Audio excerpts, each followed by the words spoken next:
So today we will talk about brain science and learning, essentially how we can effectively learn by using principles from neuroscience. So why are we so interested in the topic of brain, mind, and behavior? Essentially, the notion of mental experience. Now, we know that all mental activity depends on brain activity. Our experience of the world, our perception of the world, how we remember things, how we attend to things depends a lot on brain activity. In fact, brain monitors changes in the body as well as it recognizes the external world in order to optimize it, in order to reduce conflict and noise. So your brain is the primary organ in this body that is in interface with the external world, in addition to maximizing and optimizing your interaction. During these processes, the brain also changes.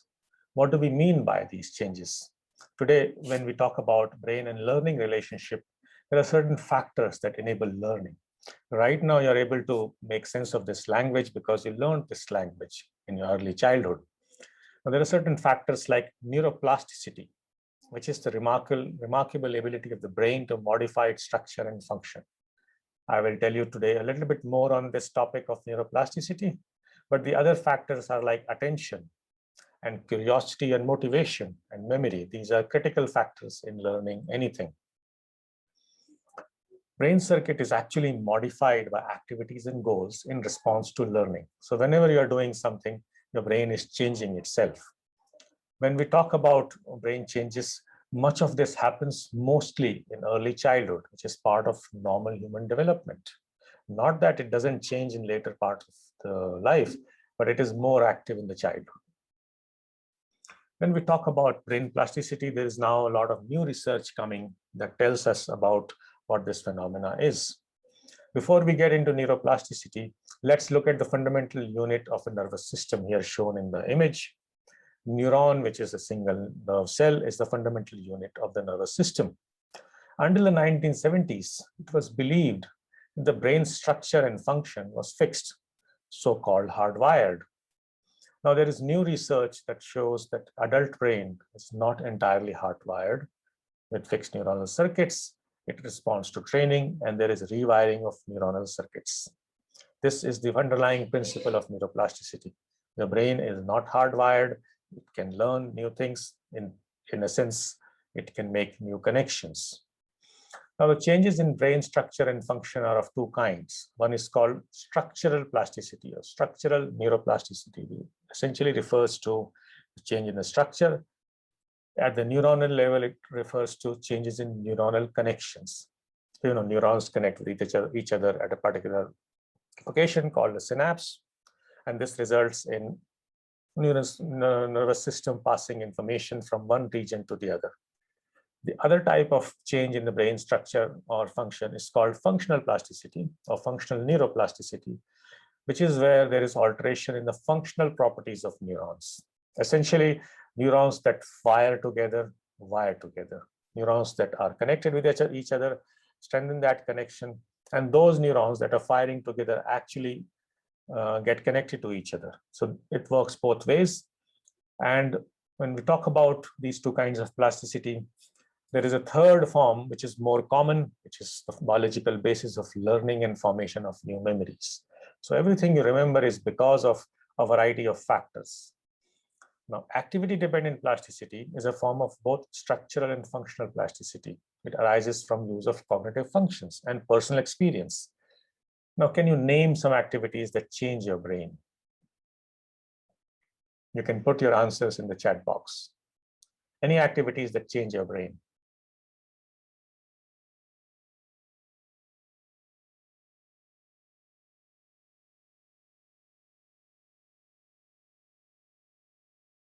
Anyone?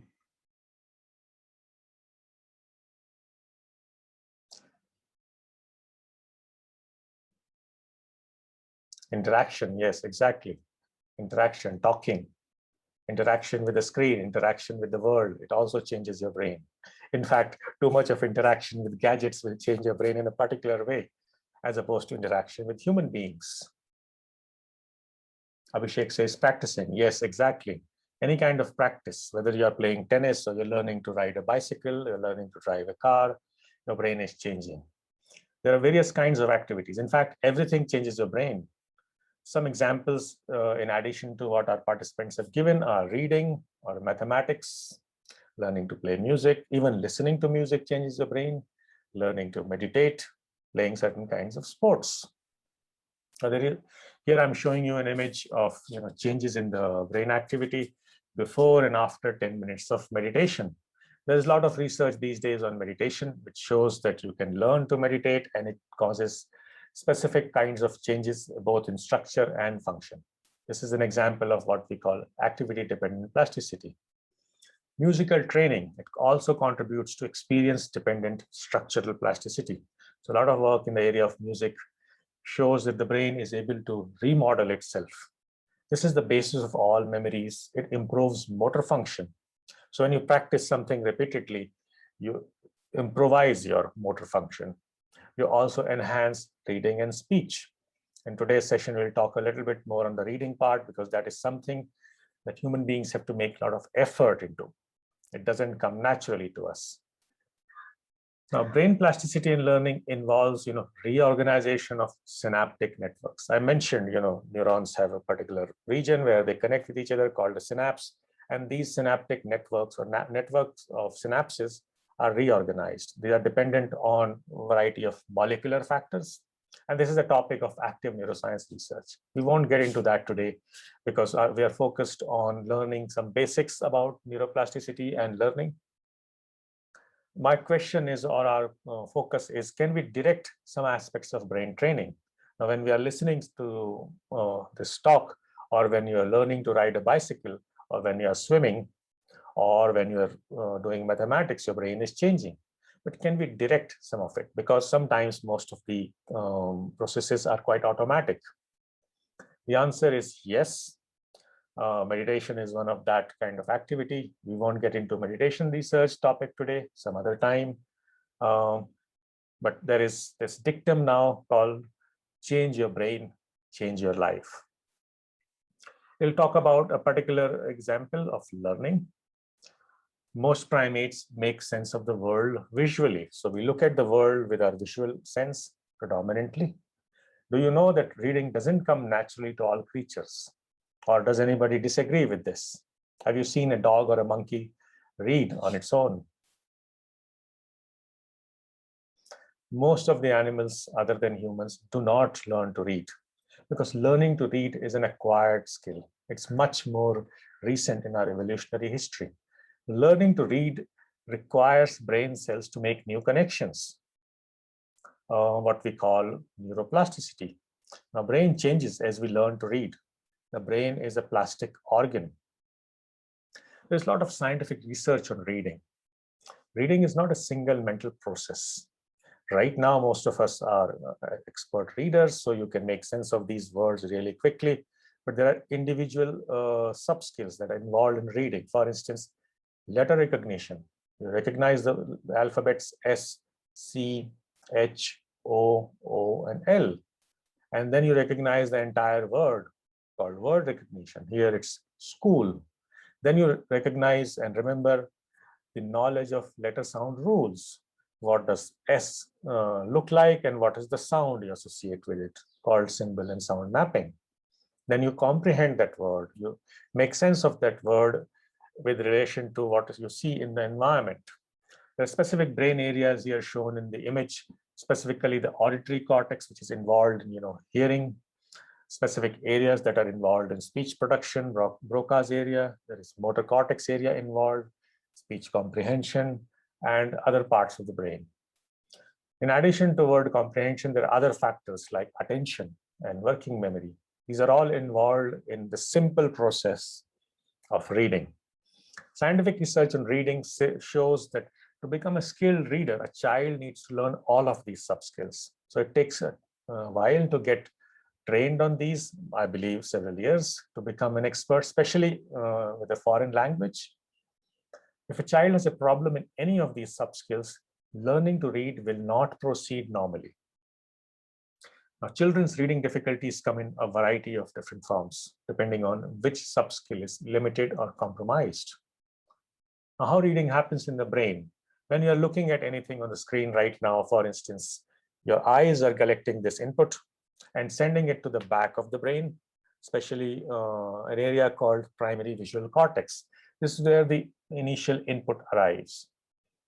This is where you recognize the letter and the words. As I pointed out in the beginning, individual alphabets and their entire word. This input arrives at the back of the brain and then is sent to a particular area called visual word form area. Now, this area is not necessarily pre-existent in all humans. This is an area that develops as you learn to read. This area is involved in symbol sound connection. This is more on the temporal side. Further to that, you learn about the sound and symbol relationship, word pronunciation, that is mostly in the anterior part, temporal, as well as a little bit of frontal regions. And then you have access to meaning. You make sense of that word. You connect those meanings with things or events in the real world. You develop something called a comprehension. So dyslexia is a condition where people do not develop normal reading capacity. Not just dyslexia, a variety of other conditions like autism and attention deficit hyperactivity disorders also show learning disabilities. Here in the image, I'm showing you difference between brain activity of dyslexic readers versus typical readers. You will see or note that dyslexic readers tend to not have as wide-ranging activity as it is the case for typical readers. Many times dyslexia, autism, or other developmental learning disabilities are a result of poor diagnosis. They may not be necessarily learning disabilities per se, but they could co-occur with other conditions. Because of lack of research expertise, the diagnosis is not correct at times. It is believed that it's just poor reading, which we can already deal with. Parents are told the child will grow out of it, which is not true. If your brain is not a typical reading brain, the child or you will never grow out of it. A lot of research shows that you continue to have difficulties in making sense of the visual world, as well as sometimes auditory and other processing. Lack of knowledge among medical professionals also causes limitations and issues regarding these matters. Now, I talked about word recognition and word to sound mapping. There are other functions like working memory and executive function. Executive function refers to capacity to act intelligently in the world. And these are involved in a variety of factors like autism spectrum or dyslexia, aphasia, ADHD and ADD, even dementia. And they have significant associations with stress or anxiety, sometimes depression and suicidal tendencies. Any issues with working memory and executive function can result in a variety of factors like those. Now, working memory refers to the capacity to hold something in your mind for a short period of time so that you can use that information to act on the world. For instance, remembering for some time what was there on the previous slide. This stays in your working memory for some time. And working memory is involved in a variety of other situations, like when you're learning, when you're paying attention, cognition. It's involved in short-term memory as well as long-term memory. It's involved in episodic memory. What happened at an episode, a particular event, which could be long back, but it still is fresh in your mind. It's involved in other kinds of memory like spatial memory, how you orient in the space. Numeracy and focusing skills as well as attention skills are also dependent on this particular capacity called working memory. Specific brain areas like prefrontal cortex more on the frontal side and anterior cingulate gyrus are actively storing this kind of information, which we call working memory. Now let's look at some real life examples. Here we meet Alex. He's 10 years old. He has been diagnosed with ADHD and social anxiety. As a result, he has low self-esteem and poor academic performance in class. He lives with his limitations of learning disabilities. Now, remember, Alex does not have any intelligence-related issues. He does not have memory issues. It's primarily attention deficit hyperactivity. So other people might say that Alex might be dumb and Alex likes to follow the crowd. He's a young child and he writes on his arm that I am dumb, which is not true. Let's look at another example. Lucy. She's 16 years old. She's smart, but has poor English skills. She will have difficulty mastering second language. As a result, she will also have challenges getting employment. Let's meet Asha. She's 13 years old. She was diagnosed as a young child with autism. She has severe sensory needs as well as behavior and communication challenges. Her parents are paying a lot of money to send her to private special school because public schools have limited support. Now, why are we talking about this? Is this something of relevance? Yes, exactly. More than 700 million people today live in the world with disabilities, particularly ADHD and learning disabilities, and they struggle to navigate the world. And this is seen in a variety of settings. For instance, in the US, here I'm showing you the US data, 75% of all school dropouts have learning disabilities. So it's not that they are not paying attention or they don't want to learn, it's that they have difficulty learning. Many times, almost 2/3 of children diagnosed with ADHD and ADD, which is attention deficit or hyperactivity disorder, actually have a learning disability. Median salary of these people is generally quite low. As a result of this, they have severe anxiety and fear about interacting. They are excluded from everyday experiences, as well as have limited options in terms of learning and accessibility. Sometimes these people have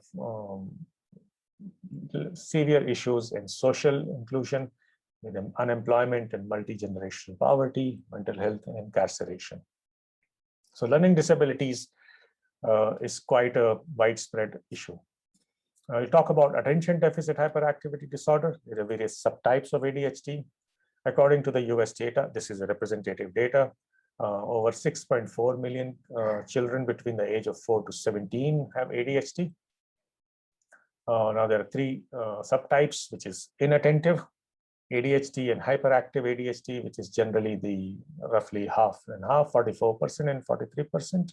And a combined type is just 13%. When I talk about ADHD, it's not located just in one region of the world. There's a lot of data. This is from 2019. Anywhere from 0.5% of the regular population all the way to 6% in some countries, children have ADHD. It also occurs in adult population. So this is quite widespread across the globe. What do we do with such situations? We treat them with a variety of solutions. Some of them are useful, some of them don't. For instance, in the case of ADHD, the behavioral problems are a result of learning disorder, as well as causes poor peer problems, and poor attention span results in anxiety and depression and increased injuries. There has been a lot of interest in medication, which has its limitations. So the existing traditional care of research and neurodiverse population solutions for these is quite inaccessible, and it's riddled with side effects. So drug interventions have their side effects. The one-to-one therapies are quite useful, but they can be expensive, and it could be difficult to find a therapist, especially in times of COVID, or where the access to a therapist is quite limited. Therapists many times point out that it's hard to address the needs of a lot of students because they have limited duration, as well as transportation and cost issues. The behavioral and cognitive compliance training also has its limitations in terms of how much a child is engaged or motivated. Now, with this kind of backdrop, we introduce a topic of AI-based learning, primarily AI-based cognitive therapy. This is based on the principle of neuroplasticity, where we create more efficient neural networks in the brains of poor readers. How do we do that? We target the auditory, visual, and cognitive pathways. Now, this is a product from Orange Neurosciences, which focuses on neuroplasticity. Orange Neurosciences is a Canadian company, which is a digital healthcare company developing next-generation therapeutics. The product called readon.ai, AI stands for artificial intelligence, is the first commercial product for cognitive therapy for people with learning disabilities. Here in the image, you will see all 4 kids. They're actually using readon therapy. This is based on machine learning and AI-based SAS as a model, a delivery model, based on the principles of working memory, as well as focusing on attention, reward, cognitive and behavioral pathways. So I talked about working memory as a critical component, as well as attention and visual and auditory pathways, and read-on focuses on that. It uses the power of engagement. It boosts phonemic awareness. It uses a targeted multisensory approach. So kids actually play a game when they are doing read-on, and their brains are actually changing because the brain has the capacity to modify itself, to rewire itself. The games also focus on eye movement control as well as executive functioning. There is now some research that shows that neural deficits in children with learning disabilities can be addressed by behavioral remediation. This is a paper from MIT researchers showing functional MRI work on such kind of remediation. Another paper in 2012 showed that magnocellular training improves visual word recognition. So when you're reading something, your magnocellular pathways are involved in word recognition, and training of these pathways can improve your capacity to recognize. This is a small demo of the program. This is how you put on the child's name, put on the level, which is generally automatic, begin with the age of 5 onwards, depending on the age and the reading skills. And the child plays these games. Just a demo of the games. Drag the bees from the left side to the right side to make the same pattern.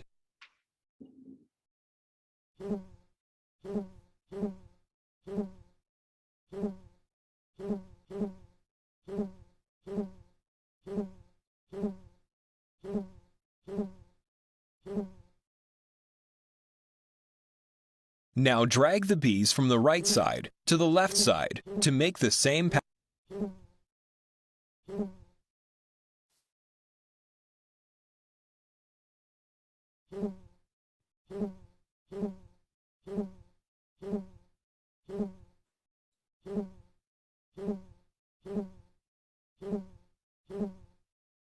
Drag the colored hexagons from the left side to the right side to make the same pattern.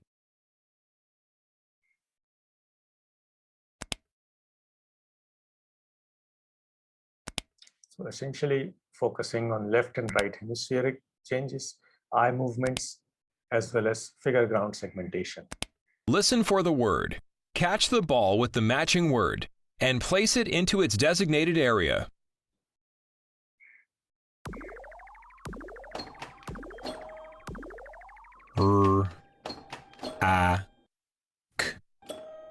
Rack.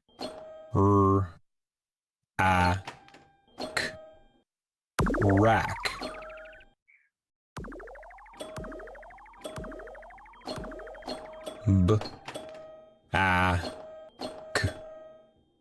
Back.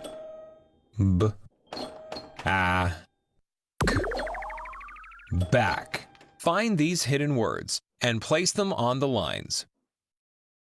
The park was dark.